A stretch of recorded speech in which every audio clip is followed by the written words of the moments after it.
I let my emotions get the best of me. Oh my god, you're a piece of shit. I said a lot of things in anger that I'm not proud of. It's sad. That's what they say about you. It's sad. And you're such a fake, too. And today, I want to talk about it. It was a weeknight. I was having fun. I hit up as many open mics as I can. The first half of the night went well. Don't like being told what to do. I tried out some new stuff. Really liked the response I was getting. I was writing. I was just having fun. For lunch and dinner. Makes more sense that way.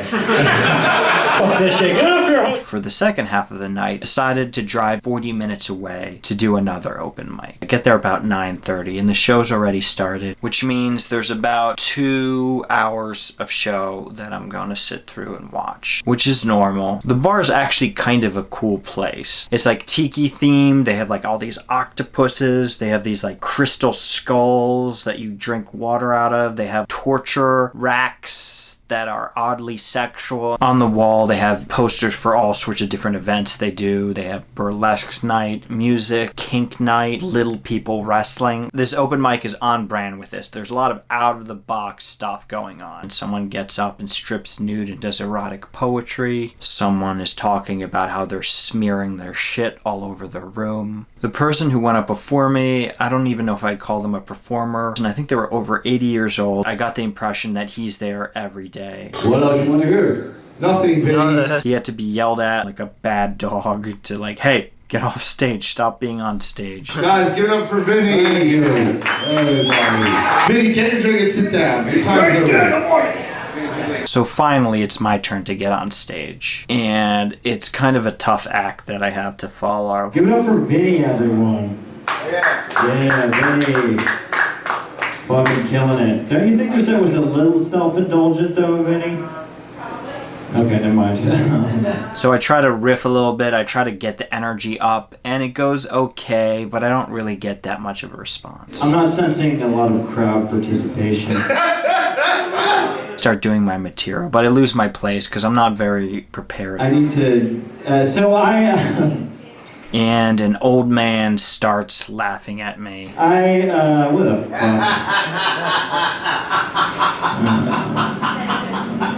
What the fuck? I guess he was laughing at my misfortune. Thanks, Roger, thanks. Then another comedian, the comedian who was talking about smearing their shit all over their self, chimes in, unprompted. What? He likes watching you sweat. Yes, I know, I'm sweating so bad. Oh. And I didn't like his tone. So I made fun of him back, because that's what you do in comedy. I made fun of him back from the stage, and I said, Maybe I should drink my piss up here. That's what real comedians do.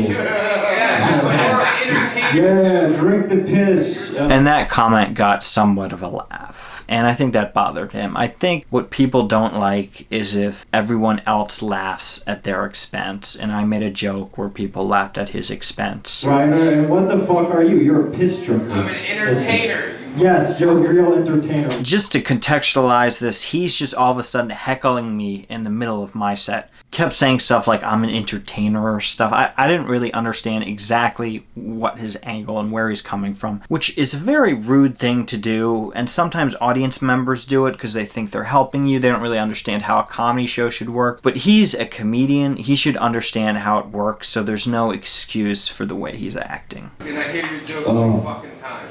And then he escalates it a little bit further to say like, hey, I see you do the same material all the time, which got me really angry. Oh my god, you're a piece of shit, aren't you? Look, I never had an opinion about you, but now I know you are a piece of shit, and no one respects you. Because particularly that night, I was working on newer material, so I knew that wasn't true. I could just tell that he really had bad intentions, and probably the smart thing to do would be to de-escalate and back off, but I wasn't happy, so I decided I was going to do my best to light him up. But they all know my name, motherfucker. They all know your name. Yeah, because you're a piece of shit. Who drinks your piss. Exactly. And the only way you get booked is like ironically, like maybe he'll drink his piss on this show. I was just trying to say everything I could to hurt him, and the best way to hurt someone is to say things that are true. You piece of shit, you. And the first insult I told him probably didn't hurt him as much as it would hurt me. God, no, what I don't like is mediocrity, and you're mediocre. I called him mediocre, because in my mind, that's the worst thing you could be. I said, you're mediocre. And at the time, I was like, I need to defend myself on stage here. I don't want someone to get away with this. You know, I need to protect who I am on stage. It's sad. That's what they say about you. It's sad. That is very sad. You are sad. And you're such a fake, too. Then I called him something that I think really hurt him. I called him a fake. I said, your whole persona, how you pretend to be such a badass, you're actually fake. And I think that's the insult that really got through to him and really hurt him because it was true. Wait, go ahead. You're not that badass you pretend to be. You're like a normal person who works as a social worker. And then you're like, oh, I'm sticking shit up my ass every day. You're not. Ugh, anyway. Okay, I'll take that. He had created this character that I think made him feel like he was more badass. You know, he's drinking his piss, he's smearing poop. A lot of people aren't really genuinely this person, and I knew for a fact he wasn't genuinely this person.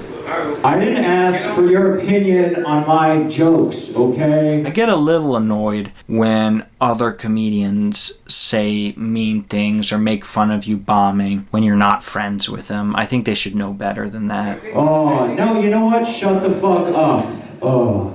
I would like you to look at me though. How about that? Oh, I don't want to look at you. I don't care about you. Oh, you don't know how stand-up comedy works. There's a certain level of respect that I give to every comedian. When you're on stage, even if I think it's bad, I don't talk during your set. You know why I don't talk during your set? Because I respect the craft of comedy. I really didn't want to talk to him, so I just said, be quiet, be quiet. There's a dive bar.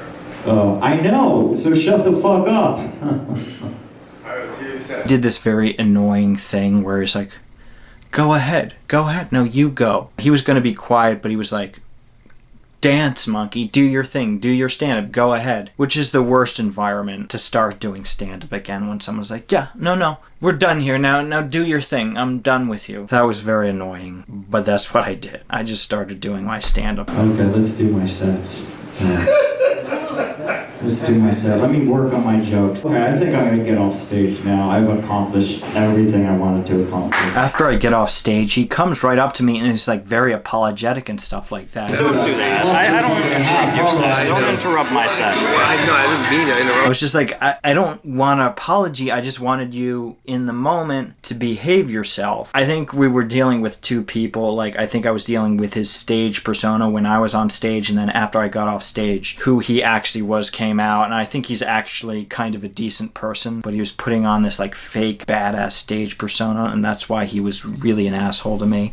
So I didn't accept his apology. I just said, I don't need an apology. I just want you to be quiet next time and respect me while I'm doing my stand-up. So everything's good. We're not fighting anymore. He apologized. I think everything's over. Spoiler alert, it's not the end of it. I get home very exhausted. It's about 1 a.m. So I go into work the next day, half asleep, which is a very common thing for me because I stay out late doing stand-up comedy. I have to get up early for my job. I'm waiting for lunchtime when I can go and take an hour-long nap in my car. And so I'm just sitting there. All of a sudden I get a text message from one of my friends that says, "You've been challenged to a roast battle." And I thought he was challenging me to a roast battle. And he's like, no, you have been challenged to a roast battle. And then he sends me a screenshot of a Facebook post. And I'm not following this person on Facebook, but it is public. And I'll summarize this Facebook post. I'll just call this person's name Poop.